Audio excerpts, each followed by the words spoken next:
Well, good afternoon and a very warm welcome to our April Spring 2021 West London property lunch. For any of you new to West London business and this property lunch series, WLB are of course the business leadership forum for the northwest of our capital.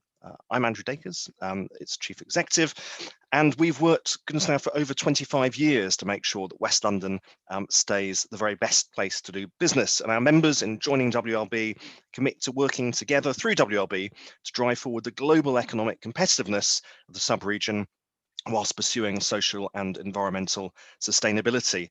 And those goals, of course, have probably come under pressure in the past 12 months like never before.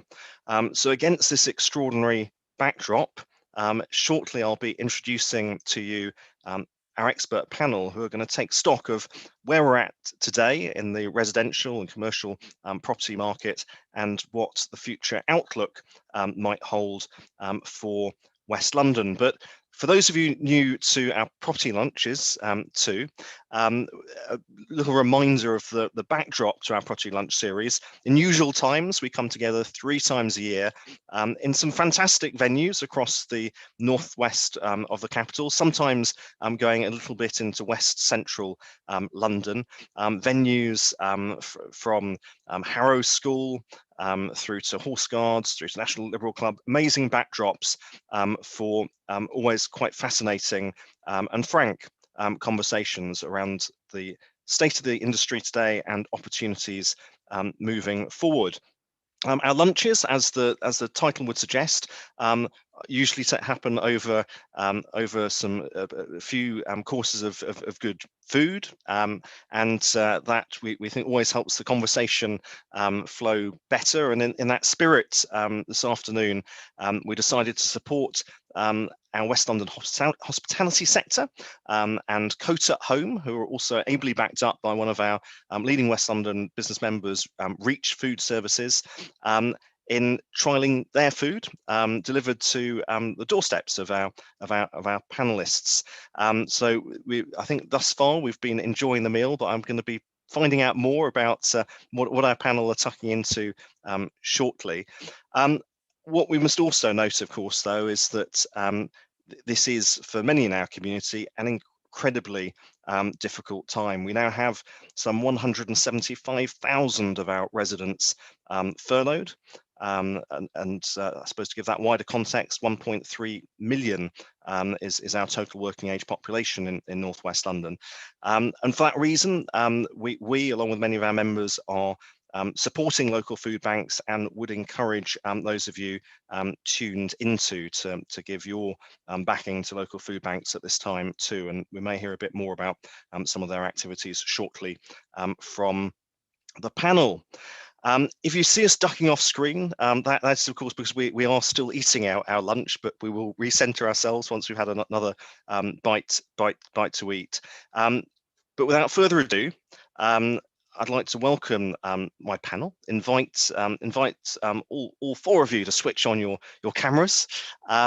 We have with us today Councillor Muhammed, very long-standing leader of Brent Council, Lucy Taylor, Director of Growth and Sustainability at Ealing Council, Andrew Gibbs, who's partner at Argent LLP, responsible for the Brent Cross Town Scheme, which we're going to hear more about in the next hour.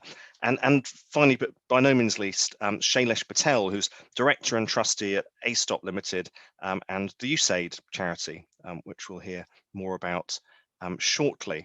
Now we're going to structure out the sort of first bit of the hour around a bit of a look back over the past year that's been, a little bit of taking stock of the present, and then casting forward to what the next year or so, maybe beyond, has to hold. And then, of course, we'll be, as always, opening up for questions, which I'm hoping will be fed through to me via YouTube chat and chat within the Zoom environment. Now, to get the conversation underway, I'm going to turn first of all to Lucy for your take, as a senior planning officer on what it's been like, sort of sat in the driving seat at Ealing, and has the flow of planning applications continued? Has it been bumpy? What's the past 12 months felt like, Lucy? Great, thanks, Andrew, and good afternoon, everyone. Well, it's been bumpy, manic, exciting, and depressing at the same time. I think is sort of many different things, and I suppose to sort of, for those of us who have been working in local councils, and it's probably no different for business owners as well, those early days of the pandemic were, I describe them as probably the closest I'll ever come to being in the army, because there was just so much information, reporting, activity, emergency things going on. And as you said, Andrew, some of what the councils have been doing was responding to an emergency, which an emergency like no other that we've seen in a council. Councils have this huge infrastructure of emergency planning, but this was something off the scale that we're used to dealing with fires and floods and things, but not something like COVID. So the whole council was involved, and obviously, same as everyone else, suddenly 2,000 plus staff in the council working from home. And unfortunately, actually, that's gone really, really well from Ealing Council's point of view. And for my department, the planning department, it meant that we could carry on. All the planners sat at home, carried on dealing with planning applications, and we've been monitoring all the information, and have successfully managed to keep the pipeline of planning applications flowing and the decisions being made, so one of the things I'm really proud that the team's been able to do that. And interestingly, we haven't seen a massive drop-off in numbers of either householder applications or the larger planning applications yet.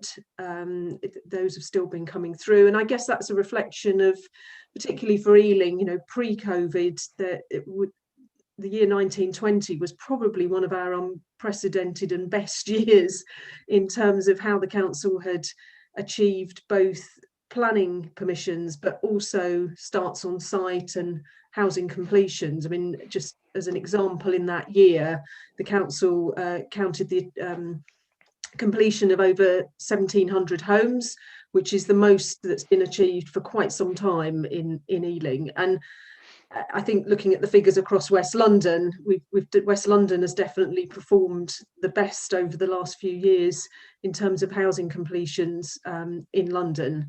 So, the backdrop was that West London and Ealing were performing really well, particularly in terms of housing development, but I think in development overall and mixed use development, and that interest in West London was huge. So this last year, we've seen that keep going despite all the challenges. I think the one thing I would say, and perhaps we'll get into this a bit more, and is it's been really, really difficult to collaborate and talk about new projects, and I think that's where the challenge is going to be, is how do we kickstart that as we come out of this pandemic. Interesting. No, really useful reflection there that absolutely we'll come back to. If I can bring Councillor Butt, leader of Brent Council, into the conversation. Welcome, Mo. Good to have you with us today. Does the picture that Lucy's described from Ealing sort of resonate with what you're seeing on the ground in Brent, and perhaps picking up on Lucy's sort of final reflection there? How are you continuing to keep conversations going with those that are perhaps in the sort of pre-planning application phase? Okay. First of all, Andrew, thank you very much for inviting us all here today, and thank you to all the panel for being here, for being part of this important conversation, I think. And Lucy's points are absolutely valid, and they absolutely resonate. I think not just across Ealing, but in Brent, but across London, I think as well, and most places, the pandemic has actually hit our communities, our businesses, right, really hard, and I think the challenges that we have been facing have been very challenging, especially for residents, right? Imagine, a year ago, right, where people, people were at home, right, preparing, right, for Easter and everything else, just like everything else before, and then overnight, right, we were plunged into a lockdown, right, and that lockdown sort of still continues today, right? Well, virtually 3 lockdowns, isn't it? Right, and people and businesses have had to sort of respond to what's happened, and I think one of the things has been trying to how do we support our residents, right, in that pandemic, and we touched on it slightly earlier, didn't we, in relation to how some of our communities have responded with the issues about the food banks and support, right? Because a lot of residents do depend on sort of elements of work, right, where they do sort of work on a sort of a week-to-week basis, but then the impact on business has been quite challenging as well, and so some of the issues that we've had with the grants have been sort of issued or not issued or delayed and everything else, which compounds some of the issues that businesses have been facing.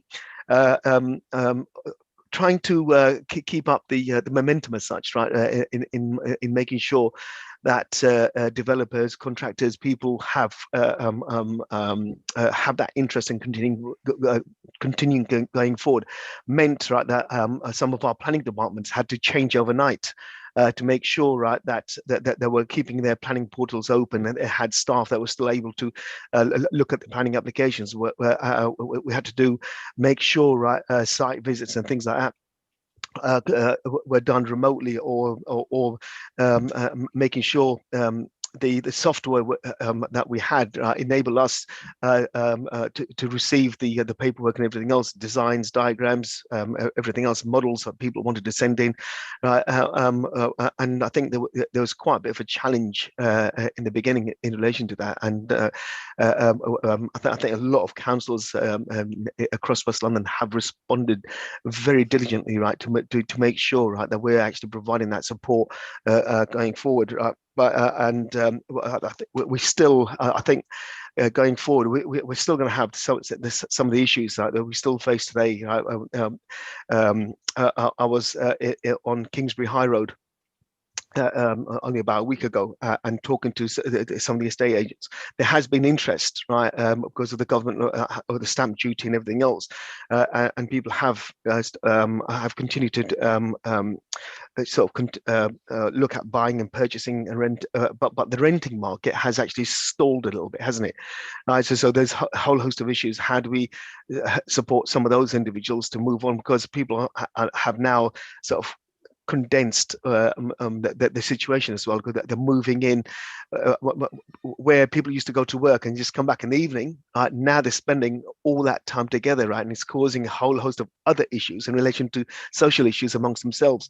And for myself, it's and probably others, it's just how do we make sure we continue that process of encouraging people, giving them the confidence that we as councils are still there to make one, to build those homes, two, we want to support business to continue to thrive, actually, right, and the difficult things that we find ourselves in. How do we make sure the policies that we have, the strategies we have, are actually going to continue that encouragement of success, right? It won't be easy. It's certainly been very visible, Mo, when I've sort of been travelling through Wembley, how the Quintain scheme has kept moving forward, yeah, which is good to see despite the pandemic. Have you found that inquiries from developers and investors for new schemes have continued to be landing in the inbox, yeah, of you and colleagues? It definitely has. I mean, I've tried to make sure, right, that the door remains open, even though it's a virtual door as such, right. But it's still being able to have these conversations, right. I mean, if people had said to us a year ago, that our lives would be spent on Teams and Zooms, right, I think people would have laughed at us, wouldn't they, right? But now, right, Teams and Zoom have now become this sort of an important tool to enable us to have these conversations, and it just saves all people used to come from all over the country, didn't they, really, in order to facilitate this. And I think that there's so much more that we can actually utilize when it comes to technology and utilize, things like this. And once you make it sort of easier for people to interact and to impart that information, right, it gives people the confidence, right, that we're actually serious about what we're saying about we're open for business, right? And we truly are open for business across West London. Thank you, Mo. Well, turning to André, you're on the front line as a investor and developer across London, but now with a very significant scheme coming online in Barnet at Brent Cross. Do you want to start just by telling us a bit about the Brent Cross scheme for folk that are new to the project? Sure. The Brent Cross Town project is a project that's been born out of, God knows, 20 years, 25 years of ongoing stuff in the Brent Cross Cricklewood area, which went from Brent Cross Shopping Centre all the way through to Cricklewood Broadway and indeed on the other side of the railways.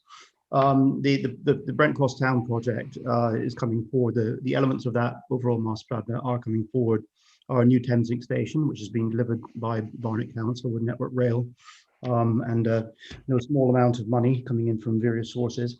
And that will be opened at the end of 2022. It's Brent Cross West Station, a new Thameslink station, and that coincidentally but conveniently for me gets to King's Cross in 12 minutes, so I'm quite pleased with that. Shuttle back and forwards very easily. Shuttle backwards and forwards. But the Brent Cross Town development is a huge mixed-use scheme. It's about 180 acres of land in all.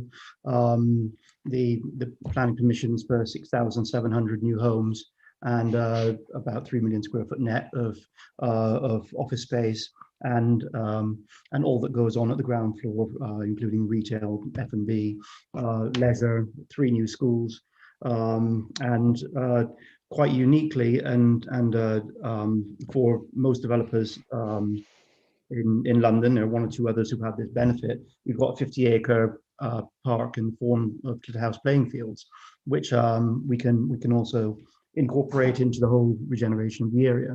So it's a hugely exciting project. It is we were already anyone who knows Argent knows we're heavily invested in mixed use, and our belief in town centres, and our belief that a lot of people want to live where there's activity, and a lot of activity happens where there are people, and a lot of people are provided by offices and good transport links. And that was already at the heart of our thinking, and the conversation around the 15-minute town, which seems to be a label to something that felt quite natural to us, but is a very useful label, is those ideas are already at the heart of our scheme, and an area which we've actually found COVID has shone a light on, and as a real advantage for us is indeed the playing fields, and on top of that we also have another 10 acres of a new park that we're putting in. The quality of the open space and our commitment to sport, health and well-being are all our themes, which have I wouldn't say never waste a good crisis, but never waste a good crisis has played into the agenda that we were already promoting. So and I suppose, I mean, it strikes me your plans are obviously well underway before COVID struck, but as lockdown unfolded, what has the impact been for you on site?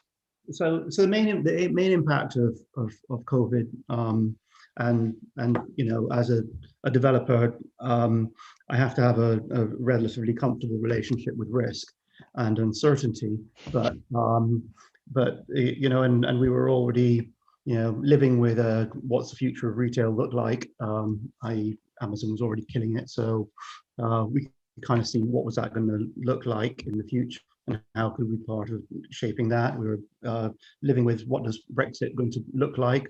You know, everybody kind of knew that there'd be a lot of bluster and a last minute fudge, and kind of we got that, and but until we knew what the bluster and fudge actually was, you're living with lots of scenarios. But you know, COVID put a global pandemic put us into you know, a conversation and a way of thinking which, you know, the world hadn't seen for 100 years, and in some ways it's worse than war, unless you're at the heart of where the war actually is, because it affects the whole world, it affects the whole global economy, and we didn't really know how much it would affect it. We thought it could be worse, we thought it could be better, and I think that's probably true for everybody. But what we were very fortunate to do, in the second or third day of lockdown, I can't actually remember which day it was, we signed a £148 million facility agreement with Homes England to deliver infrastructure. And the one area of construction which has really not been significantly affected at all is delivery of infrastructure, because it is the definition of social distancing. So the Thameslink project that Barnett's delivering is on time. They've had a lot of, you know, key risk points they've managed to sail through those comfortably. Anyone familiar with rail knows all about possessions and all of that. Maybe the lines not being quite as busy have helped, who knows. And we've been able to make good progress with enabling works. We've opened up our first small step of a short-term part called the Exploratory, which has been a lifeline for the local community. And we're, you know, been placing from £2 million to £10 million to large £1 million contracts over the course of last year and this year. So in terms of enabling the project, we've been able to move forward quite well, and that's also been experienced by our teams at King's Cross, where there was, you know, construction on buildings did have a pause and think at the beginning, and different contractors. Our contractors, what was amazing is how well competing contractors actually work together to solve problems. And, you know, if, you know, in local government, you must think that the boroughs always have their moments between each other. Contractors are better, or worse, should I say. And how everybody just had a common problem, that it was really in nobody's interest to keep information from each other, and they managed to get that going. And we finished our first building that we were doing for Facebook, which was the largest building that we've ever actually finished. It's not our largest one, it's under construction, with only 1 week delay in the overall program. So remarkable. So that's all sound very positive. I mean, it sounds like momentum sustained, but I am going to come back to you shortly to probe you more on what's been shifting and where you're perhaps changing the emphasis of where you sort of see opportunities sort of as we look into the future of Brent Cross. But for now, I'm going to turn to Shaylesh, who, as I said in introductions, leads both ASTOP Limited, but is also a trustee of the USAID charity. I think, first of all, tell viewers a bit more about what both organisations are doing, and then a flavour of what the past 12 months has felt like. Shaylesh. Yeah, absolutely. So ASTOP Limited is a social enterprise. It's basically a property agency that solely works for charities looking for temporary space.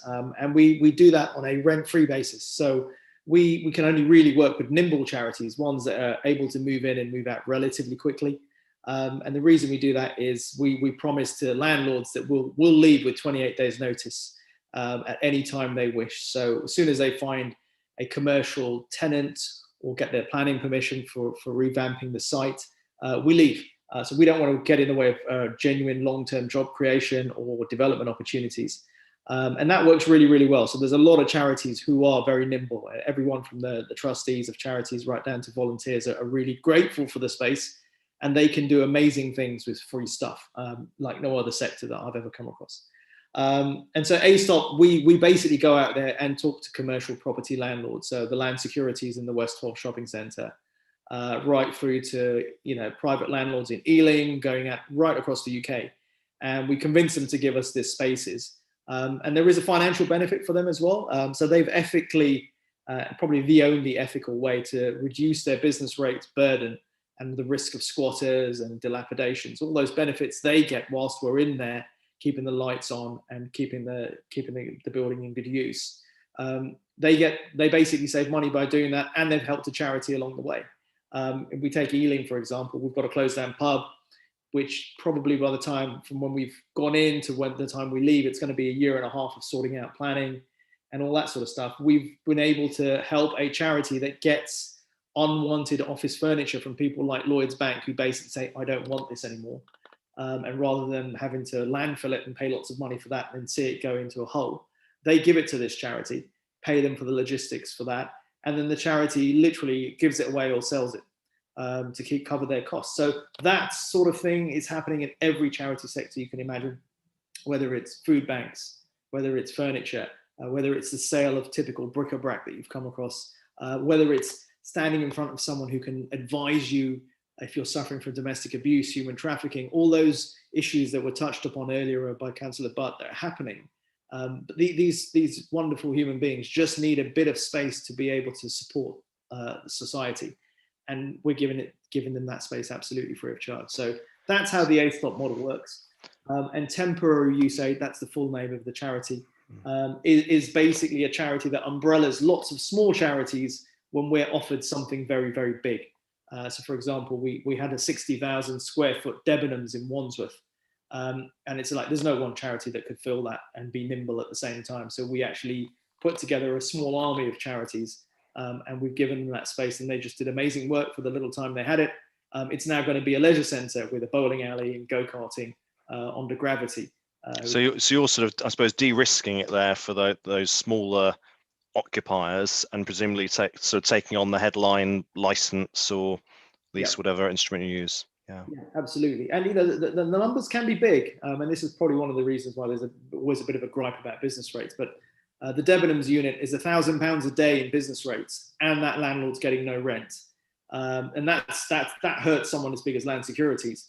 And at the same time, you've got to have private individual landlords who are hurting as well. And so, although they're not always everyone's favourite person, landlords are quite key to society as a whole. And that's probably the point of this group, is to recognise that. And councils are doing their part as well. Wandsworth Council was very supportive of the whole thing. Ealing Council has been friendly. I've not worked in Brent yet, but maybe that time will come. But you know, we've got councils as clients as well, because they're trying to balance their books and you know, deliver stuff to society in the most efficient way. So I guess as an intermediary on the ground this year, yeah. What's it felt like? What's changed or not, as the case may be? So I'll be honest with you, we've been working in this transient world for a while now. So we're used to like, okay, something's changed. How are we going to address this? So it's been good for us in the sense that people are beginning to catch up with us and understand that, okay, you may have this 5-year plan to get planning and do this massive development, but some curveball can come and hit you in the face and you have no idea how to deal with it, which is what charities are facing quarter after quarter, year after year, when budget cuts happen or new grants are given. So for us, it's been nice because we've been able to get more space and deliver more services. And we've been able to support landlords in that journey. And I can see the mindset changing in them as well. It's beginning to dawn on them. I'll just, very brief history lesson. My father was a driving instructor in the 70s, and he had a shop because that's how you told people that I have a driving school. There's no need for that anymore. My uncle was an insurance broker. All insurance sales are now online. Nobody buys anything from an insurance broker in the high street. My wife ran a travel agency. She's closed up shop and rents the building out. And I used to be the CFO at Flight Centre. So the only things that are sticking around in the high street are the things to do with your nails and your hair and eating, which are the things that you cannot do online. So that shift and acceleration even like Next delivery is my wife's shopping from Next is it comes to her, or she pops in and walks straight out. She doesn't want to deal with the queues. Everything is changing and people are beginning to catch up, and COVID has massively accelerated that. So I think the acceleration is going to mean that we will get more nimble, and spaces will probably adapt in that sort of vein as well. And the way we work is going to be like the old days. The Hamlet of Chiswick was very different to the Hamlet of Hammersmith. Indeed. And you're standing by, ready to help everyone with those transitions. So absolutely, wherever we can, we will. But we're always honest with landlords and say, sometimes they have rose tinted glasses on, and they think they can do this, that, and the other, and it's the tenants will come flying. So we do kind of try keep the conversation grounded. Yeah, absolutely. We have to do that sometimes. Well, I'm gonna shift our focus now. You've, I think, already been kind of helping us segue into what does the future hold. To inviting the panel to kind of take stock of what's happening right now or in the weeks ahead, but equally, if you're bold enough to forecast a year, 2, 3 ahead, what your take is on what the West London of let's say 2025 might look like. But what I'm also going to probe you on is what your lunch from Coat at Home is like, or if you've brought your own lunch, what you're tucking into. So Lucy, I'm going to bring you in, and I should say I started with a butternut squash soup, and I'm now tucking into a risotto, which both of which I can recommend. What was your choice? Thanks, Andrew. And I had smoked salmon, and I've got guinea fowl, but I haven't even started that because the smoked salmon was absolutely massive portions. So, and in fact, my son said, "Could he have a bit?" So it was more than enough. Fantastic. For that. Fantastic. So that was really, really lovely, and yeah, definitely want to recommend and support a West London business. It's I should say I suspect, like most of the panel, have put having any wine to one side for this evening because I was too much to contend with Zoom and a glass of wine. But yeah, much the same, and I'm looking forward to the long weekend and starting that off this evening, Andrew. Yeah, absolutely. So casting forward, Lucy, what's your sense of the sort of the planning applications you're coming through, the conversations that you're having around, whether, as Shaylesh has just touched upon, whether the amount of retail space that we're going to need in our town centres is going to look the same moving forward, whether we're going to see more commercial spaces becoming housing. What's your current sense? Yeah, I mean, I think in terms of sort of planning and the kind of conversations we're having, I'm still seeing lots of interest in Ealing and people wanting to proceed with new ideas.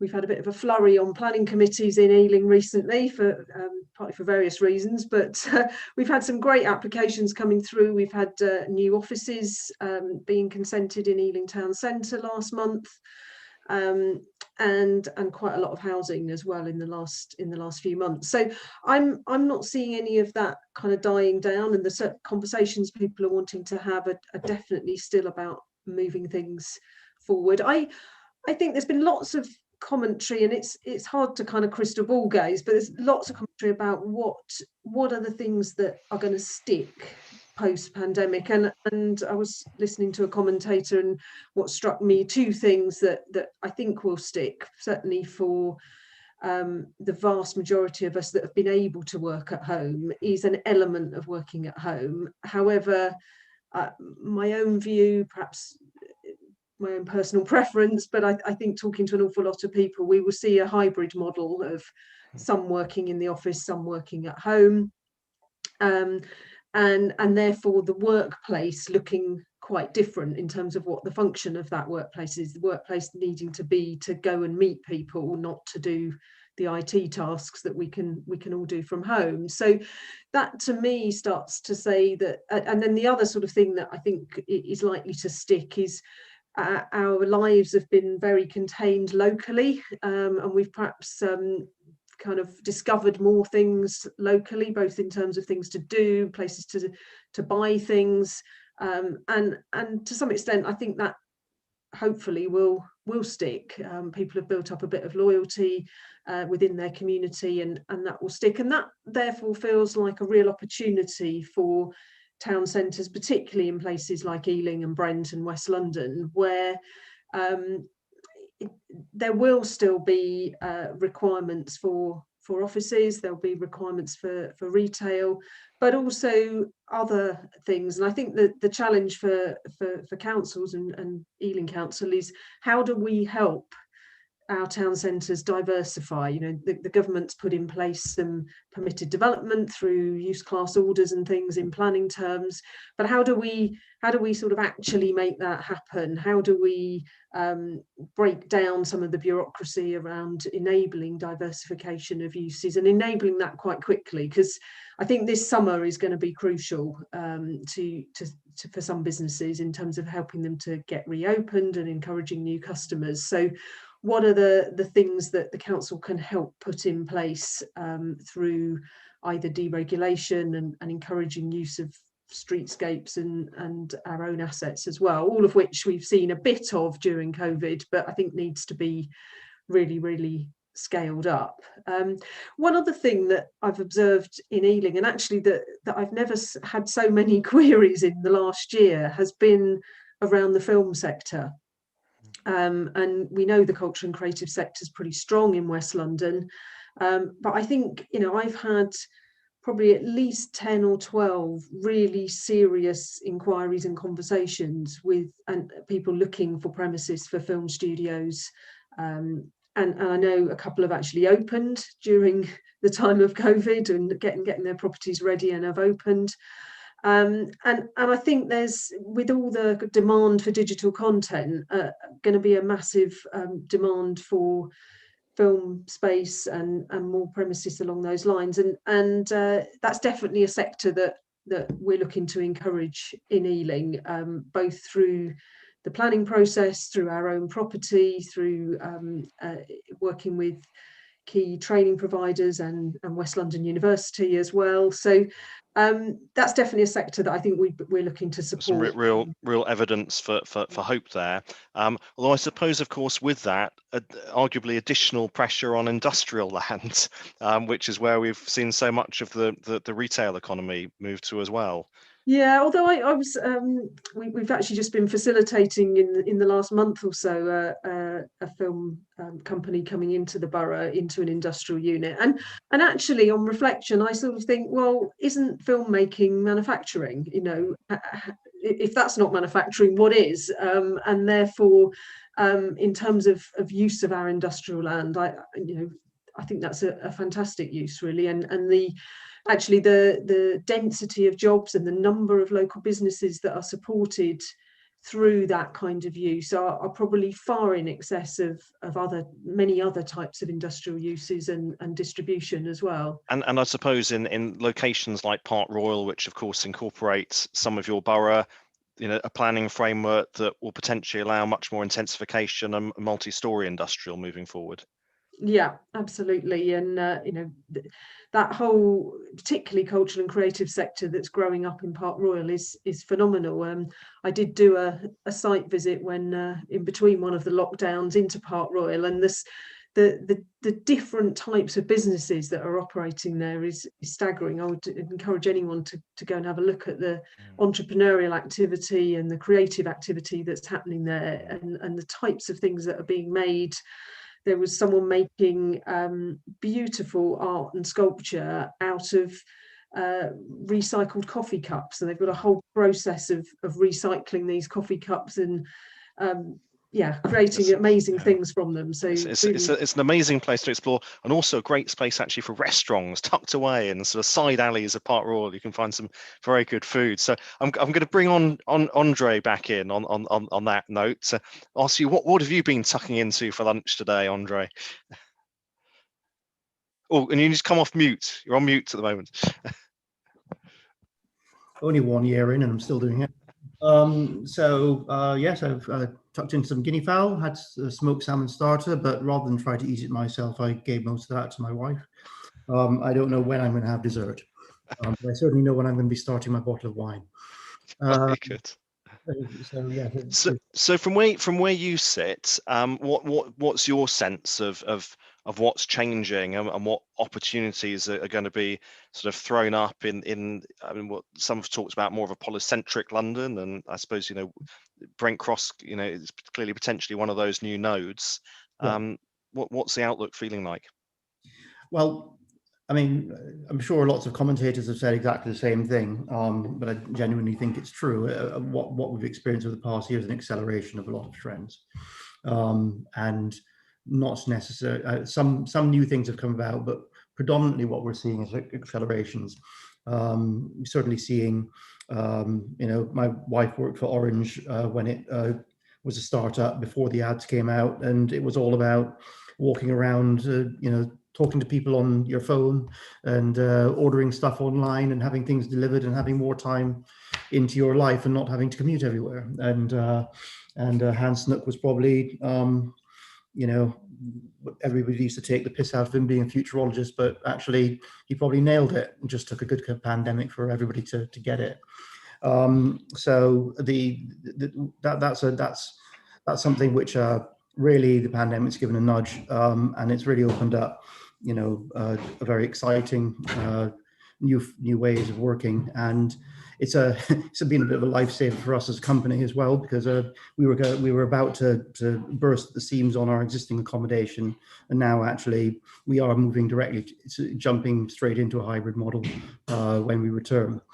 What it has also shown us is how much we value collaborating with people, as individuals, and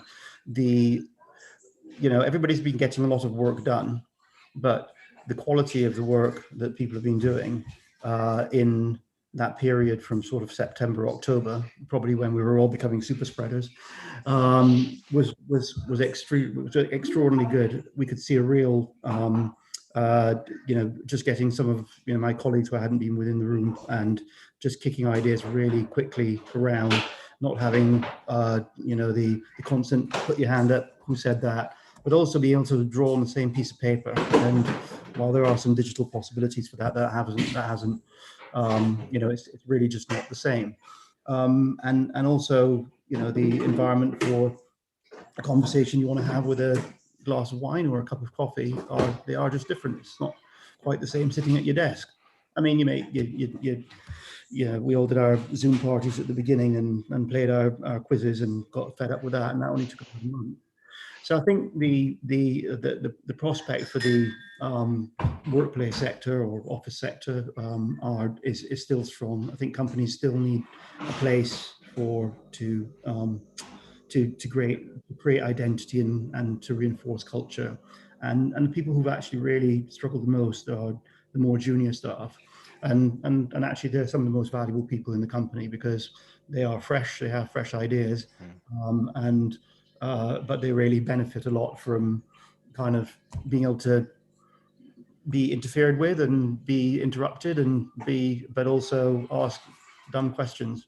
And that's something where we think it's the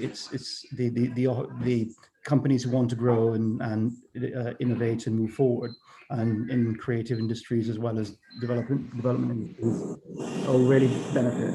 And that's the coffee machine is just Marvelous how your home is adapting. I'm going to come back to you in a moment, André, when things have settled down with the coffee, and hopefully one's going to be served to you to enjoy alongside your dessert. But Councillor Butt, what's your take, kind of casting forward to what might unfold over the next few years in Brent and indeed wider West London, as some industries contract and others grow?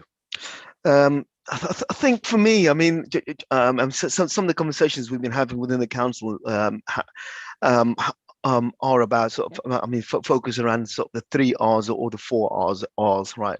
Which sort of start on what do we restore, right? And because obviously, right, we have been in lockdown, right? And we need to instill and sort of build that confidence back into the organisation, but also into the borough and across the region. So it's taking a look at what did we stop? So some of the major projects and all that kind of stuff, right? And so some of the sort of infrastructure projects we have actually delayed because of the capital investment, timing, and everything else. If we start talking about these projects and start bringing them forward, right, it gives a confidence, right, that we're absolutely serious about that recovery going forward. Obviously, part of that will be the financial management.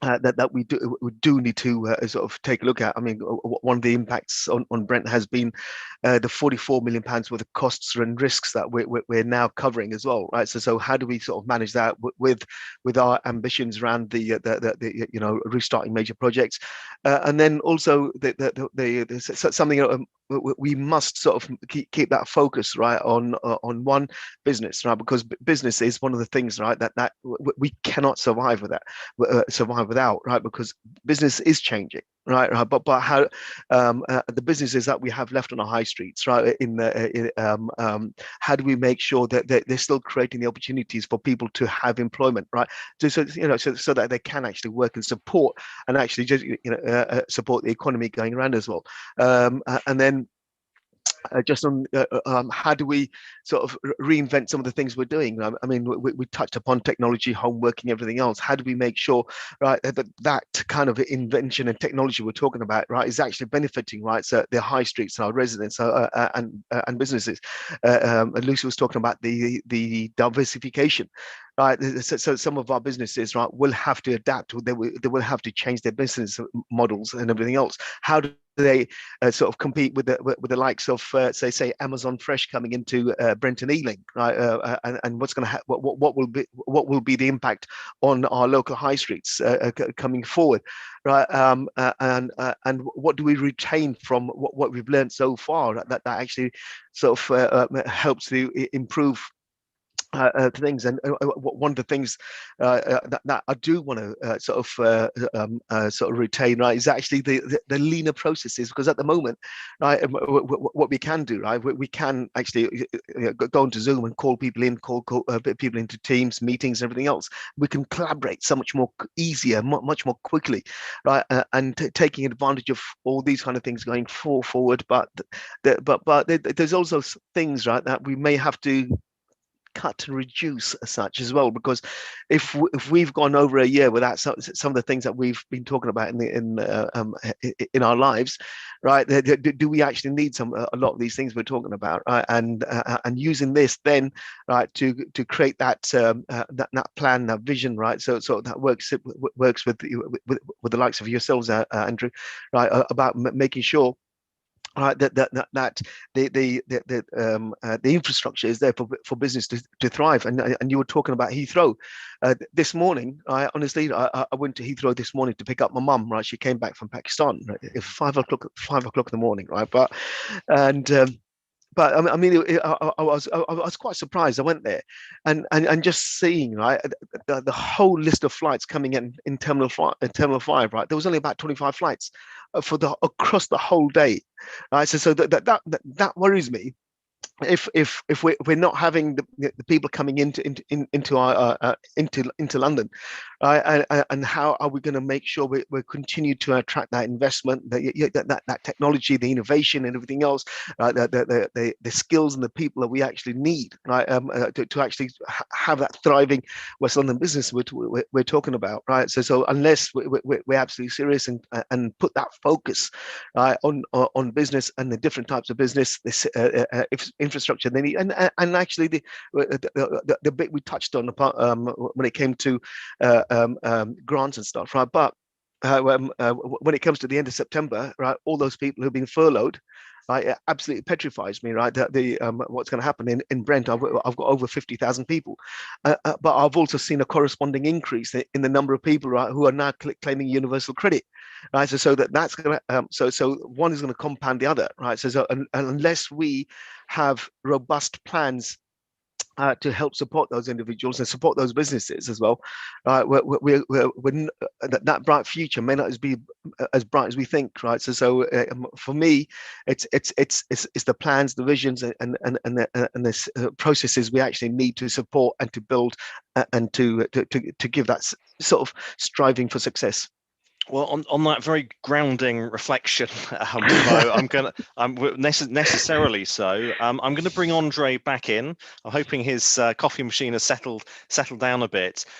Perhaps to get a sense in, when you're looking particularly at the commercial space, within the Brent Cross town sort of site, you've acknowledged some of the areas that are now contracting. What might the kind of commercial and retail mix end up looking like for a site like Brent Cross Town? So, to a great degree, mixed use is a ground floor experience, and stuff that goes on.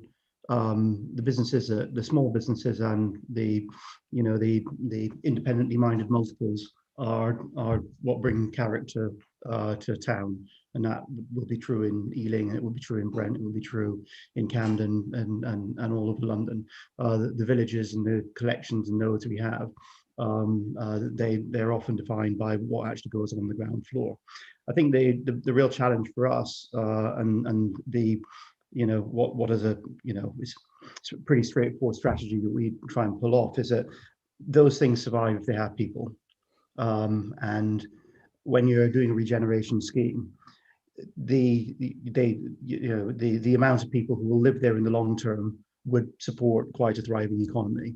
But when you're starting a development, if you're putting, as you have your first 100 or 1,000 residential developments, they don't really support much in terms of ground floor businesses. And you could just go and see the history of someone like Colindale, and to see that they were halfway through the development, they could just about support a restaurant which served just about everything. But now it's got to the stage where it's at a tipping point. So the strategy really, we do have a strong focus on getting workspace and people coming in at in the morning, in the daytime economy, as well as the evening economy.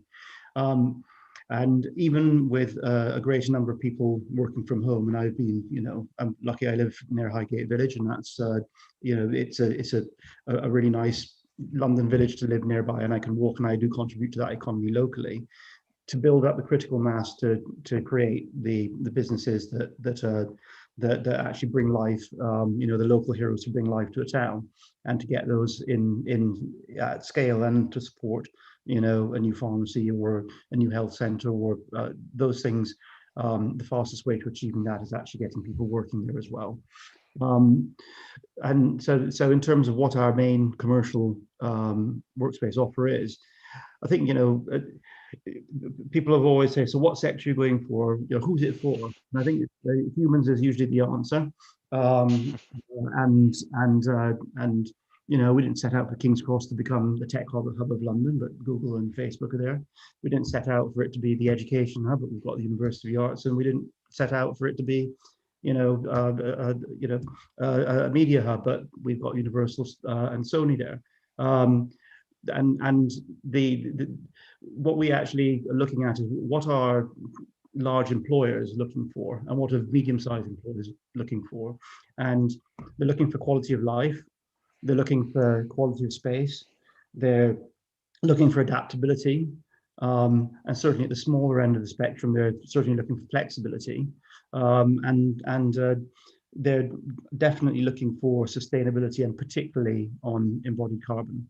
And any large company, who's or medium to large size employer who's not thinking about how are they going to get to net zero by 2030, let alone 2050, is focusing on becoming a dinosaur. And that's something that we, pre-pandemic, I was a massive fan of Greta Thunberg, and I still am. She's annoying, and that's exactly what's required. And she's right. And the time that people have had to reflect, so that I think we can all remember back in April, going outside and thinking, wow, it's quiet. I can hear birds. That's amazing.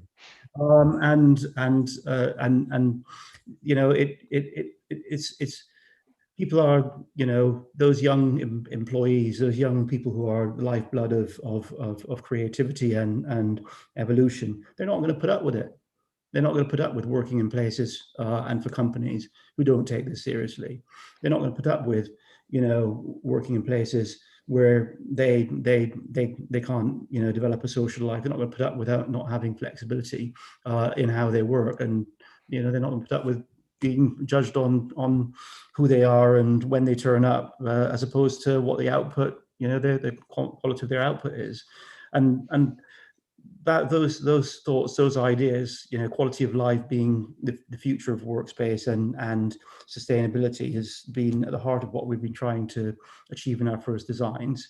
We've got 2 buildings which we are going to do timber framed into concrete timber hybrids, and we are, you know, pushing the boat out to see what we can do in reducing the embodied carbon in our development.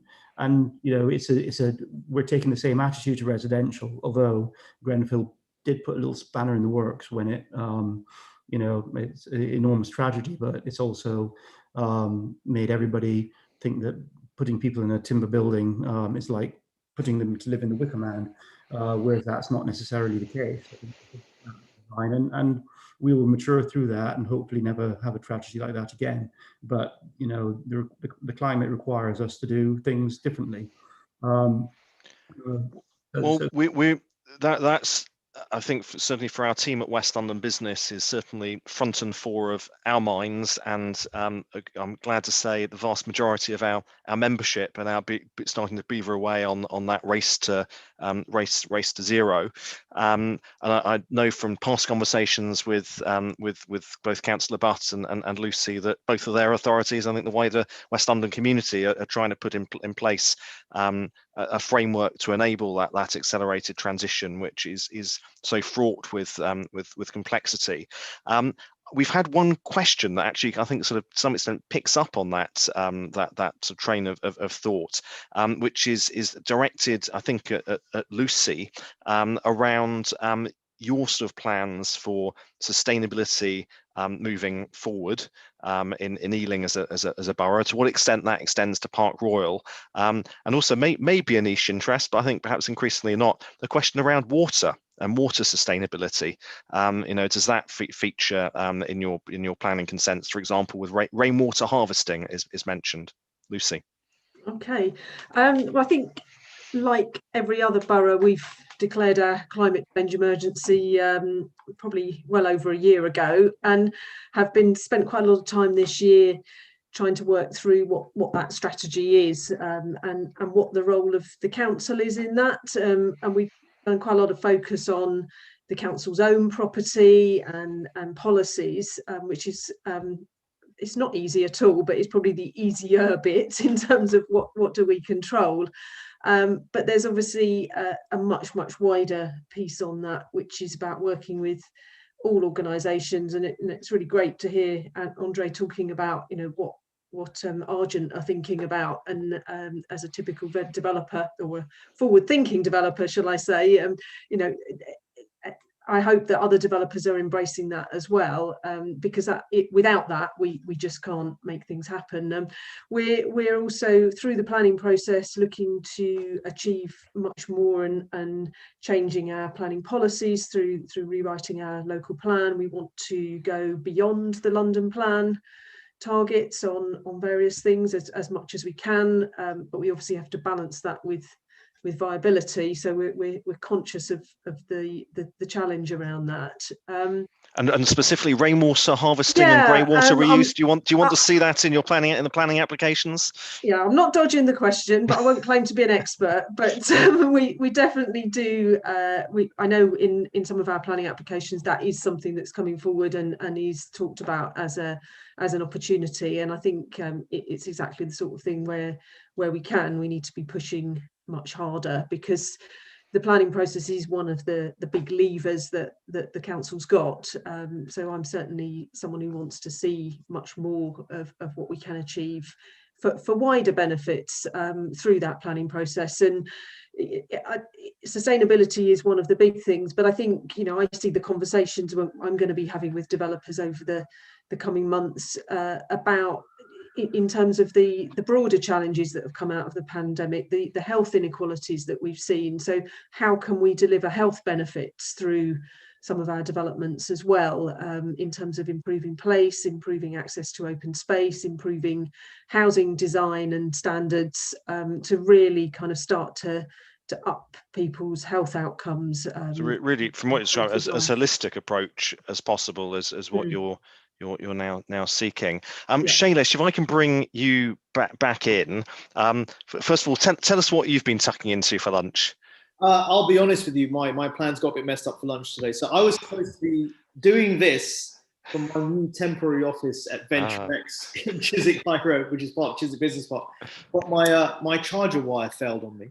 So I had to come home, and that's why I'm sitting in my front room. So my lunch is all over. Oh, we're all now feeling very guilty that your stomach is rumbling as we munch away. But picking up on this theme of sustainability as we come towards the end of the hour, do you have kind of interesting kind of client charities that are kind of getting involved in what some are describing as the sort of circular economy, kind of driving as much reuse as possible? Does that feature in your network of users? Yeah, absolutely. So just from a big picture perspective, and this may not be so relevant to West London, but we lost some space in Newport City Centre. We had 4 shops there. And basically the shopping centre there, it's got a very popular wing and a very unpopular wing. And so we were in the unpopular wing, just the old style of the building. That's fine. We could live with that. But they basically just decided to knock it down and make it green. So it kind of has added to the ambience of the whole location. Because they looked at it and thought, there's no way we can ever kind of get this many tenants back, and the other bit's quite nice and full, so let's just improve the ambience of the whole thing. So they've taken the brave step of writing off that commercial asset, because it's better to do that, make it green, than actually carry on and having a permanent liability, which isn't going to generate rent. Really good food for thought, and another example of some of those bold choices that are now being made at a local level. Mo, if I can bring you in for the last word, I think is going to be with you. I don't think you've shared what you're tucking into for lunch yet. I haven't actually. I mean, it's exactly what you're having as well. The butternut squash with the risotto. You're going to be enjoying it shortly. Excellent. I will be. And on the climate emergency that I think has featured in so much discussion around a green recovery. How are you navigating that as an authority? Because some of the measures and impacts on our lives, for example, less car use, trying to modal shift to more walking and cycling, have had a mixed reception at a grassroots level, is my sense. I think they have. I mean, on Tuesday at we have our cabinet meeting, and we're taking our draft climate emergency strategy, right? And which will no longer be draft after it gets approved on Tuesday. And in there, we have been talking about some of the implications around sort of building construction and taking a look at the issues around water. We have been having conversations with Affinity Water, Thames Water, and everybody else who provide the infrastructure that we actually need to provide that. And so some of the developments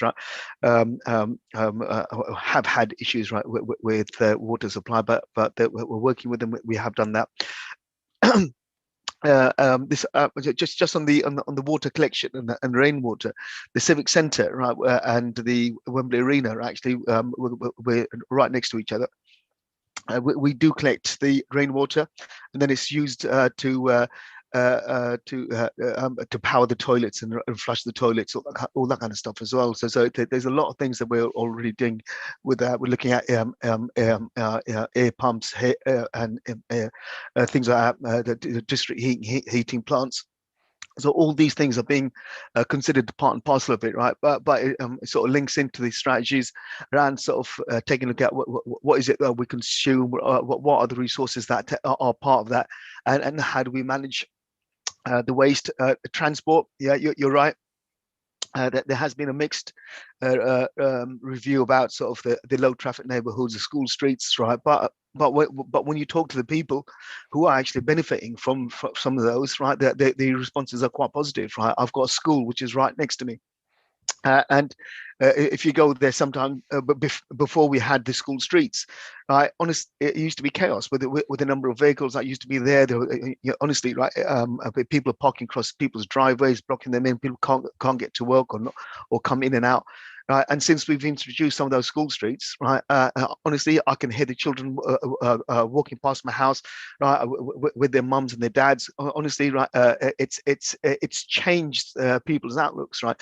Until you actually try something, right, it's something difficult for people to comprehend, right. And we have had people complaining about it, but honestly, I think we do need to go down these routes, right? And I think a do critical point you make there around Yeah. the difference that lived experience and actually seeing these ideas come off the page, Yeah. to see them in practice can hopefully make to win hearts and minds that a different future That's what it should be. is possible. Correct. Look, it's been a fascinating conversation, as always. Thank you so much to our panel today. A farewell to those of you on that are tuning in today on YouTube. We look forward to you rejoining us for a property lunch in person very, very soon.